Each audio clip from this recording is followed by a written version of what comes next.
حضرت ابو بکر صدیق کا زمانہ تھا تو ایک شخص ملک شام کا رہنے والا بڑا قرضہ چڑھ گیا اس پہ،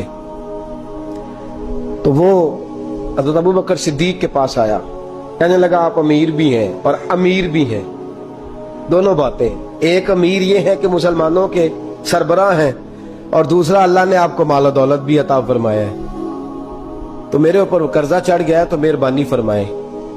وہ کہتا ہے حضرت صدیق اکبر نے میرا ہاتھ پکڑا، گھر کے اندر لے گئے، باہر سے دروازہ بڑا اعلیٰ تھا لیکن گھر کے اندر گیا تو چارپائی بھی کوئی نہیں تھی، کھجور کی چٹائیاں بچھی ہوئی تھی، کھجور کی چھال کی، اور وہ بھی پھٹی ہوئی۔ فرماتے ہیں سیدنا صدیق اکبر نے بٹھا لیا مجھے اور مجھے کہنے لگے یار تجھے ایک عجیب بات نہ بتاؤں؟ کہ بتائیے۔ فرمانے لگے 3 دن ہو گئے میں نے اناج کا دانہ بھی نہیں کھایا، کھجور کے اوپر گزارا کر لیتا ہوں میں، آج کل حالات میرے ٹھیک نہیں ہیں۔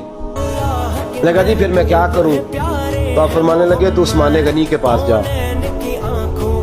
کس کے پاس؟ شخص کہنے لگا جی مجھے تو بہت سارے پیسے چاہیے۔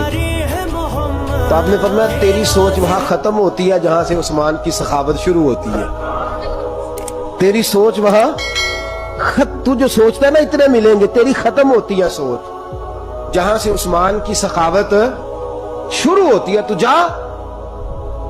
کہنے لگا جی آپ کا نام لوں؟ فرمایا ضرورت ہی نہیں پڑے گی، جی میں ذکر کروں گا کہ مجھے امیر المومنین نے بھیجا ہے۔ فرمایا ضرورت ہے، صرف اتنا تو جا کے بتانا کہ میں مقروض ہوں اور رسول اللہ کا نوکر ہوں صلی اللہ علیہ، اتنا بتانا کہ مسلمان ہوں، مصطفیٰ کا غلام۔